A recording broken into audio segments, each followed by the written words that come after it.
ನಿಮ್ಮ ಮೇಲೆ ಆರೋಪವನ್ನು ಕೇಳಿಬಂದೈತಿ, ಅದಕ್ಕೆ ನಿಮ್ಮ ಸ್ಪಷ್ಟೀಕರಣ ಏನು ಅಂತ? ಓಂ ಶ್ರೀ ಗುರು ಬಸವಲಿಂಗಾಯ ನಮಃ. ಮೊದಲ ಶ್ರೀಮಠದ ಎಲ್ಲ ಸದ್ಭಕ್ತರಿಗೂ ಶರಣಾರ್ಥಿಗಳನ್ನು ಹೇಳಿ, ಈಗಾಗಲೇ ತಾವೆಲ್ಲರೂ ಮಾಧ್ಯಮದಲ್ಲಿ ಶ್ರೀಮಠದ ಬಗ್ಗೆ ಒಂದಷ್ಟು ವಿಷಯಗಳನ್ನು ನೋಡ್ತಾ ಇರ್ತಕ್ಕಂಥದ್ದು. ಇವೆಲ್ಲ ಆರೋಪಗಳು ಸುಳ್ಳು ಅನ್ನೋದನ್ನು ನಾವು ನಿಮ್ಮ ಮುಖಾಂತರ ಶ್ರೀಮಠದ ಸದ್ಭಕ್ತರಿಗೆ ಹೇಳಲಿಕ್ಕೆ ಬಯಸ್ತೇವೆ. ಇದು ಒಂದು ಷಡ್ಯಂತ್ರ ಮತ್ತು ಒಂದಷ್ಟು ಕಿಡಿಗೇಡಿಗಳು ಮಾಡಿರ್ತಕ್ಕಂಥದ್ದು. ಇಷ್ಟು ನಾನು ನಿಮಗೆ ಸ್ಪಷ್ಟನೆ ಕೊಡಬಲ್ಲೆ. ಮತ್ತು ಇನ್ನು ಉಳ್ಕಿರ್ತಕ್ಕಂಥದ್ದಂತೆ ತಾವು ಈಗಾಗಲೇ ಒಂದಷ್ಟು ವಿಷಯಗಳು ನಿಮಗೆಲ್ಲ ಗೊತ್ತಿರ್ತಕ್ಕಂಥದ್ದು. ಆದರೆ ಇದು ನಡೆದಿರ್ತಕ್ಕಂಥದ್ದು ಒಂದು ಹುನ್ನಾರ ಮತ್ತು ಷಡ್ಯಂತ್ರ ಆಗಿರ್ತಕ್ಕಂಥದ್ದು. ಆ ರೀತಿ ಯಾವ ಘಟನೆಗಳು ನಡೆದಿಲ್ಲ.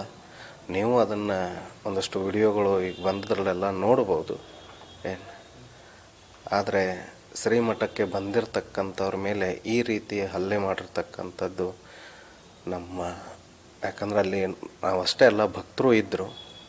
ಅದನ್ನು ಈ ವಿಷಯ ನಮಗೆ ಭಾಳ ನೋವು ತಂದಿರತಕ್ಕಂಥದ್ದು. ಅದಕ್ಕೆ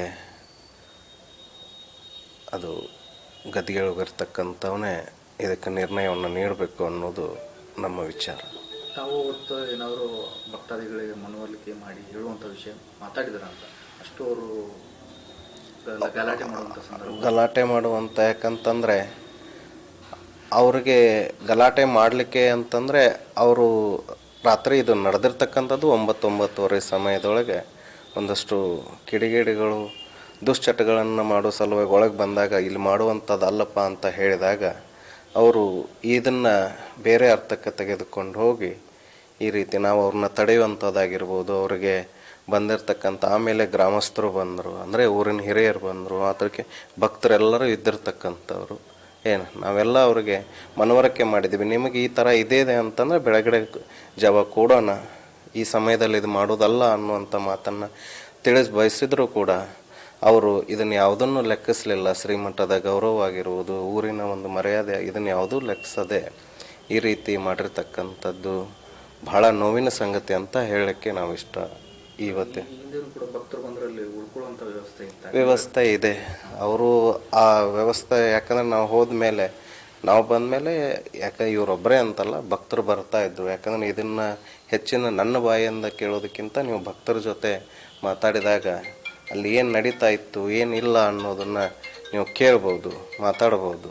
ಯಾಕಂದರೆ ಭಕ್ತರು ಇರ್ಕೋವಂಥ ವ್ಯವಸ್ಥೆ ಇದೆ. ಅವರು ಪ್ರಸಾದವನ್ನು ಮಾಡಿ ಅಲ್ಲೇ ಆ ರೂಮಿಗೆ ಹೋಗುವ ಸಮಯಕ್ಕೇ ಅವರು ಈ ರೀತಿ ನಡೆದಿರ್ತಕ್ಕಂಥದ್ದು ಇದು ಘಟನೆ. ಅಲ್ಲ, ನೀವು ಗ್ರಾಮಸ್ಥರು ಹೇಳ್ತಾರೆ ಆ ಸಮಯದಲ್ಲಿ ಬೆಳೆ ಯಾಕೆ ಒಳಗಿತ್ತು? ಅದು ಸ್ವಾಮೀಜಿಯವ್ರ ಪಟೇಲಿ ಯಾಕೆ ಕರೆಸಿದ್ರು? ಇಲ್ಲ, ನೀವೆಲ್ಲ ಅದನ್ನು ಮೊದಲಿಂದ ನೋಡ್ರಿ, ಸರಿಯಾಗಿ ವಿಚಾರ ಮಾಡಿ ನೋಡ್ರಿ. ಏನು ಸಮಯ ಇರುವುದು 9-9:00ವರೆಗೆ. ಅವರು ಊಟ ಮಾಡಿ ಅವರು ಕೋಣೆಗೆ ಹೋಗ್ತಾ ಇದ್ರು.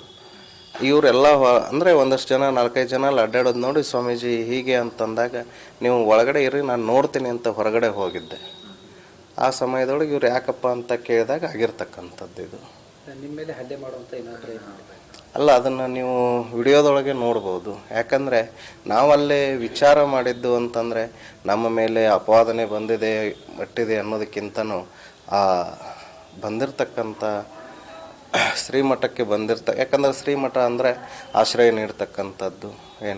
ಅವರು ಬಂದಿರತಕ್ಕಂಥದ್ದು ಮಧ್ಯಾಹ್ನ ಅವ್ರಿಗೆ ವಾಪಸ್ ಹೋಗಲಿಕ್ಕೆ ಅನುಕೂಲತೆ ಇಲ್ಲದೇ ಇದ್ದಿದ್ದಕ್ಕಾಗಿ ಅವರು ಉಳಿಯುವಂಥ ವ್ಯವಸ್ಥೆ ಅಲ್ಲಿ ಇದೆ. ಈಗಾಗಲೇ ನೀವೆಲ್ಲ ಬೇಕಾದ್ರೆ ಹೋಗಿ ನೋಡ್ಬೋದು, ಭಕ್ತರನ್ನು ಕೇಳ್ಬೋದು. ಆದರೆ ಅಲ್ಲಿ ಏನಾಗ್ಯದ ಏನಿಲ್ಲ ಅನ್ನೋದನ್ನು ನಾವು ಇದನ್ನು ತಡೆದು ಒಂದು ಪ್ರಯತ್ನ ಮಾಡಿದಾಗ ಅವರು ಯಾವ ರೀತಿಯಾಗಿ ನಡ್ಕೊಂಡಿದ್ದಾರೆ ಅನ್ನೋದನ್ನು ನೀವು ಆಗ ನಿಮಗೆ ಇರ್ತಕ್ಕಂಥ ವಿಡಿಯೋದೊಳಗೆ ನೋಡ್ಬೋದು. ತಾವೇನಾದ್ರು ದೂರು ಕೊಡುವಂಥದ್ದು ಏನಾದರೂ ನಿಮ್ಮ ಮೇಲೆ ಇಷ್ಟು ಮಾಡ್ತಾ ಇದ್ದಾರೆ, ಆಮೇಲೆ ಇಲ್ಲಿ ಬಂದಂಥ ಮಹಿಳೆಯರಿಗೆ ಅಸಭ್ಯರು ವರ್ತನೆ ಆಗಿರುವಂಥದ್ದು ಅದು ನೋವಿನ ಸಂಗತಿ. ಯಾಕಂದರೆ ಆ ವಿಚಾರ ಅವ್ರಿಗೆ ಬರಬಾರ್ದಾಗಿತ್ತು. ಆದರೆ ನನಗೆ ಅಡವಿ ಸಿದ್ದೇಶ್ವರರು ಶ್ರೀಮಠದ ಭಕ್ತರೇ ನನಗೆಲ್ಲವೂ. ಭಕ್ತರ ಮೇಲೆ ಅವ್ರು ಏನು ನಿರ್ಣಯವನ್ನು ತಗೋತಾರೆ ಅದಕ್ಕೆ ನಾನು ಸದಾ ಬದ್ಧನಾಗಿದ್ದೇನೆ. ಯಾಕಂತಂದರೆ ಇದು ನಾವು ಒಬ್ಬರೇ ಇದ್ದು ಇದೆಲ್ಲ ಆಗಿದ್ರಿ ಅಂತಲ್ಲ, ಆ ಸಮಯದೊಳಗೆ ಊರಿನ ಒಂದಷ್ಟು ಶ್ರೀಮಠದಲ್ಲಿರ್ತಕ್ಕಂಥ ಹುಡುಗರಾಗಿರ್ಬೋದು ಮತ್ತು ಗ್ರಾಮದ ಎಲ್ಲ ಭಕ್ತರು ಕೂಡ ಅಲ್ಲಿದ್ದರು ಆ ಸಮಯದೊಳಗೆ. ಆದರೆ ಹೇಳಿದ್ವಲ್ಲ, ಅಲ್ಲಿ ಆ ಸಮಯದೊಳಗೆ ಈ ಥರ ನಡೆದಿರ್ತಕ್ಕಂಥದ್ದೇ ಒಂದು ನೋವಿನ ಸಂಗತಿ ಅಂತ ನಾನು ಹೇಳಕ್ಕೆ. ಸ್ಥಳೀಯರು ಹೇಳ್ತಾರೆ 2 ತಿಂಗಳಿಂದ ಸ್ವಾಮೀಜಿ ನಾವು ಫಾಲೋಅಪ್ ಮಾಡ್ತಾ ಇದ್ವಿ, ಸ್ವಾಮೀಜಿಗಳು ಇದನ್ನು ನೀವು ಭಕ್ತರನ್ನೇ ಕೇಳೋದು ಒಳ್ಳೆಯದು ಅಂತ ನನ್ನ ವಿಚಾರ. ಯಾಕಂದರೆ ನನ್ನ ಬಗ್ಗೆ ನಾನು ಹೇಳೋದಕ್ಕಿಂತ ಭಕ್ತರಿದ್ದಾರೆ, ಯಾರೋ ಒಬ್ಬರು ಹೇಳಿದ್ದಕ್ಕಿಂತನೂ ನೀವು ಭಕ್ತರನ್ನು ಕೇಳ್ರಿ. ಯಾಕಂದರೆ ಇದು 1 ವರ್ಷ ಅಲ್ಲ, ನಾವು ಅಲ್ಲಿ 3 ವರ್ಷ ಆಯಿತು ಈಗಾಗಲೇ. ಆ ಗ್ರಾಮದ ಜೊತೆ ಸಂಪರ್ಕ ಇದ್ದು 10-12 ವರ್ಷಗಳಾಯಿತು. ನೀವು ಕೇಳ್ಕೋಬೋದು ಅಂತ ನಾನು ಹೇಳ್ತೀನಿ. ಎಲ್ಲ ಗ್ರಾಮಸ್ಥರು ಹೇಳ್ತಾರೆ ಆ ಸ್ವಾಮೀಜಿ ನಮಗೆ ಬೇಡವೇ ಬೇಡ ಮತ್ತು ಬಹಿಷ್ಕಾರ ಆಗ್ತೀವಿ ಅನ್ನೋದು ಮಾತಾಡ್ತಾರೆ. ಅದು ಭಕ್ತರಿಗೆ ಮತ್ತು ಅಲ್ಲಿ ಇರ್ತಕ್ಕಂಥವ್ರಿಗೆ ಬಿಟ್ಟದ್ದು. ಯಾಕಂದರೆ ಇದ್ರ ಬಗ್ಗೆ ನಾನೇನು ಮಾತಾಡಲಿಕ್ಕೆ ಹೋಗೋದಿಲ್ಲ ಏನ್ರಿ. ಯಾಕಂದರೆ ನನ್ನ ಕೆಲಸ ಏನಿದೆ ಆ ಸ್ವಾಮಿ ಸೇವೆಯನ್ನು ಮಾಡೋದು, ಭಕ್ತರ ಸೇವೆಯನ್ನು ಮಾಡೋದು.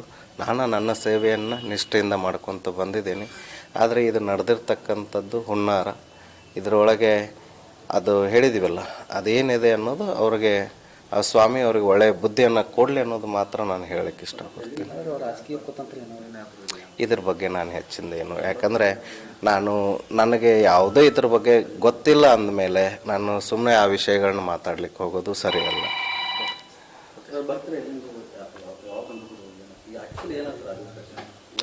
ಅಲ್ಲ, ಅವರು ಬಂದಿರತಕ್ಕಂಥದ್ದು ಮಧ್ಯಾಹ್ನ. ಏನು ಅವ್ರ ಜೊತೆ ಇನ್ನೂ ಹಲವಾರು ಭಕ್ತರು ಇದ್ದರು. ಅವ್ರಿಗೆ ವಾಪಸ್ ಹೋಗಲಿಕ್ಕೆ ಅನಾನುಕೂಲತೆ ಇದ್ದಿದ್ದಕ್ಕಾಗಿ, ಯಾಕಂದರೆ ಈಗಿಂದ ಅಂತಲ್ಲ, ಮೊದಲಿಂದನೂ ಅವರು ಕುಟುಂಬ ಸಮೇತವಾಗಿ ಬರ್ತಾಯಿದ್ರು. ಮತ್ತು ಮೇಲೆ ಪ್ರತಿ ಅಮಾವಾಸ್ಯೆಗೆ ಬರ್ತಾಯಿದ್ರು. ಇದನ್ನೆಲ್ಲ ನೀವು ಇದರ ಬಗ್ಗೆ ಹೆಚ್ಚಿನ ಭಕ್ತರನ್ನೇ ಕೇಳಿ. ಯಾಕಂದರೆ ಇದು ಹೇಳಿದ್ವಲ್ಲ, ಇದೊಂದು ಹುನ್ನಾರ ಇಷ್ಟೇ ಅಲ್ಲ. ಅದು ನಿಮಗೆ ಅದರಲ್ಲಿ ಇರ್ತಕ್ಕಂಥದ್ದು. ಉಳ್ಕಿದ್ದು ಹೆಚ್ಚಿನ ಬೇಕಾದರೆ ನೀವು ಅವ್ರ ಹತ್ರ ಸ್ಟೇಟ್ಮೆಂಟ್ ತೊಗೊಂಡಿರ್ತಕ್ಕಂಥದ್ದು ಇದೆ, ಅದನ್ನು ನೀವು ನೋಡ್ಬೋದು. ಆಗಲಿ ಎಲ್ಲರಿಗೂ.